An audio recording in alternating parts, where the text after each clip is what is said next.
Assalamualaikum warahmatullahi wabarakatuh.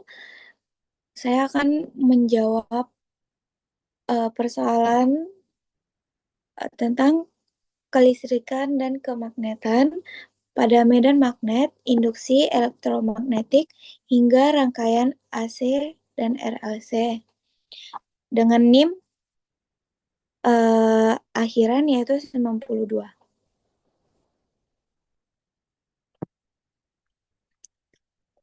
Yang pertama, medan magnet di sekitar kawat lurus. Diketahui arus 92 ampere, jarak 8 cm, kemudian diubah menjadi 0,08 meter, dan rho itu 4pi dikali 10 pangkat 7 WB per A dikali M. Yang pertama, mencari besar medan magnet di titik P.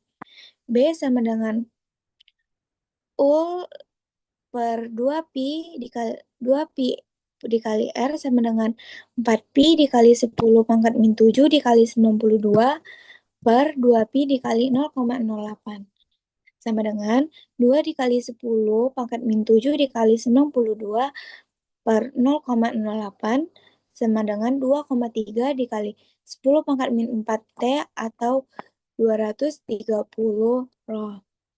Kemudian yang B, mencari arah medan magnet. Gunakan kaidah tangan kanan, ibu jari menunjukkan arah arus, keempat jari lain melingkari kawat menunjukkan arah garis medan magnet, atau melingkari mengelilingi kawat.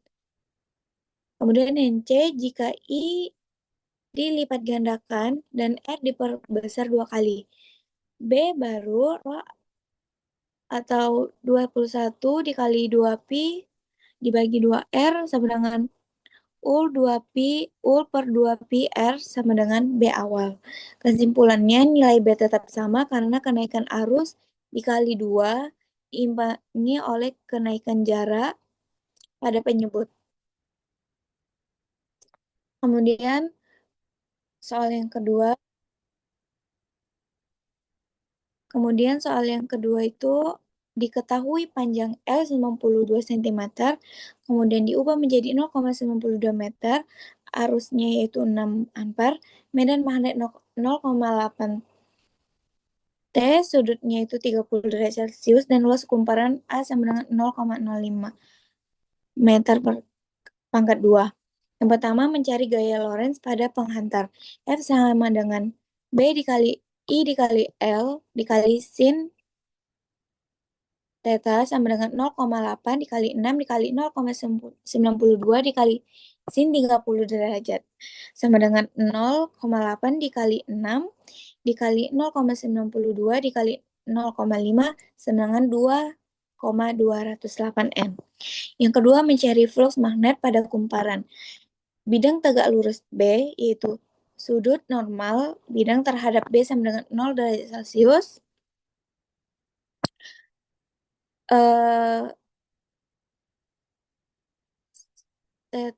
Sama dengan B dikali A dikali cos 0 derajat sama dengan 0,8 dikali 0,05 dikali 1 sama dengan 0,04 WB. Kemudian soal yang ketiga, diketahui N 184 lilitan atau 2 dikali 92,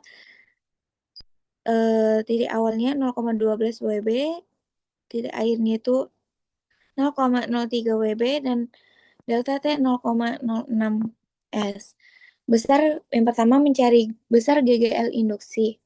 Sigma sama dengan N dikali delta T sama dengan 184 dikali 0,12 dikurang 0,3 per 0,06. Kemudian di situ jawaban akhirnya 276 volt. Kemudian mencari arus induksi atau hukum Lenz. Kutub utara mendekati flux yang masuk kumparan bertambah sesuai hukum Lenz. Arus induksi melawan perubahan itu dengan membentuk kutub utara di sisi kumparan, tangan kanan yang berlawanan dengan arah mendekatnya magnet. Selanjutnya eh, diketahui L sama dengan 5, I awal 2A, I akhir 92A, dan delta T 0,25 S. Yang pertama, mencari besar GGL induksi diri. Dengan memasukkan rumus, yaitu 5 dikali 92 dikurang 2 per 0,25, maka hasilnya 1800 volt. Yang kedua, mencari mengapa GGL induksi diri selalu menentang perubahan arus. Sesuai hukum Lenz, GGL induksi diri timbul karena perubahan flux magnet. Akibat perubahan arus pada indikator itu sendiri, arah GGL ini selalu berlawanan dengan penyebab perubahan arus, sehingga cenderung mempertahankan arus tetap konstan. Sifat ini disebut inersia elektromagnetik atau induktansi.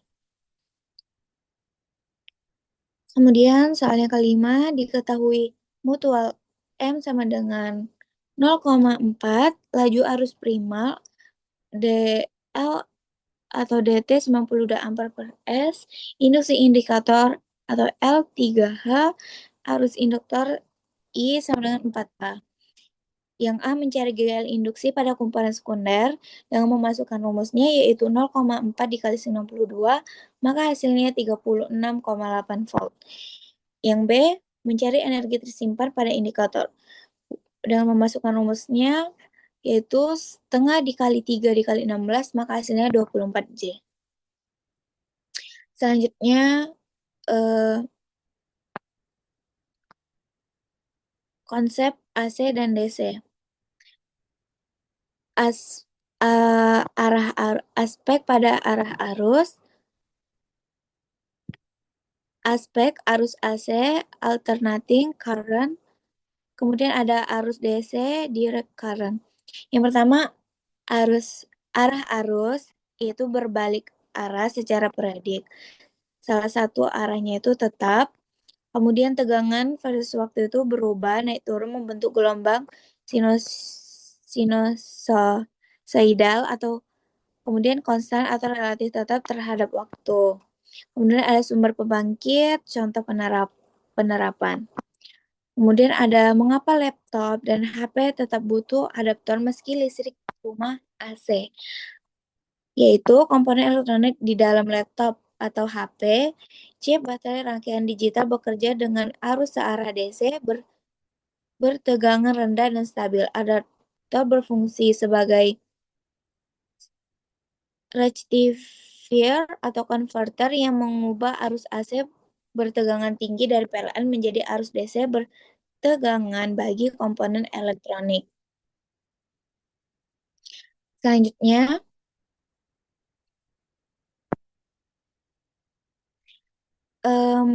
mencari nilai RMS dan periode gelombang pada AC. Diketahui tegangan maksimal yaitu 92 volt dan frekuensi 50 Hz. Yang pertama, mencari tegangan RMS. Dengan memasukkan rumusnya yaitu 92 per 1,414 sama dengan 65,05 volt. Yang kedua, mencari periode gelombang dengan memasukkan rumus yaitu 1 per 50 sama dengan 0,02 second atau 20 ms. Kemudian makna fisik nilai RMS. VRMS adalah nilai tegangan AC ekuivalen yang menghasilkan efek panas atau daya yang sama seperti tegangan DC konstan pada nilai tertentu. VRMS selalu lebih kecil dari VM, yaitu 0,707 dikali VM karena mempresentasikan nilai efektif rata-rata. Kemudian ada diketahui resistansi R itu 92, reaktansi induktif 60, reaktansi kapasitif XC 20. Yang pertama mencari impedansi total dan memasukkan rumusnya eh yaitu akar 92 kuadrat ditambah 60 dikurang 20 kuadrat, maka hasilnya 100,32. Kemudian ada faktor daya atau cos. Dengan memasukkan rumusnya, yaitu 92 per 100,3, yaitu hasilnya 0,917. Sifat rangkaiannya itu karena XL 60 lebih XC 20, maka rangkaian bersifat induktif, tegangan mendahului arus.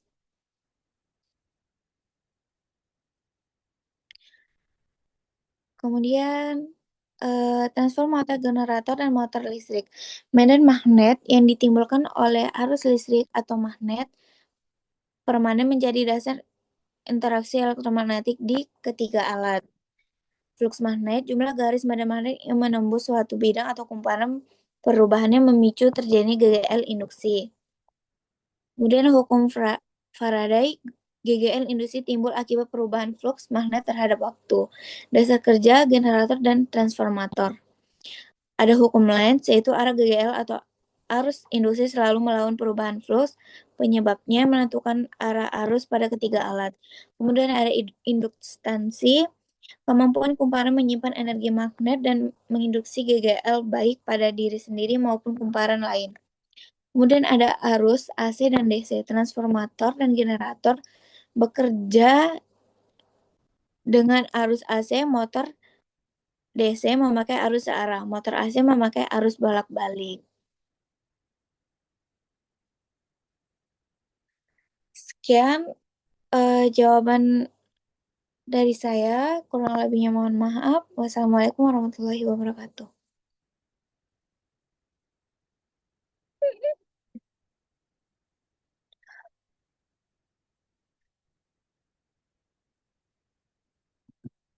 Udah ya, Bang.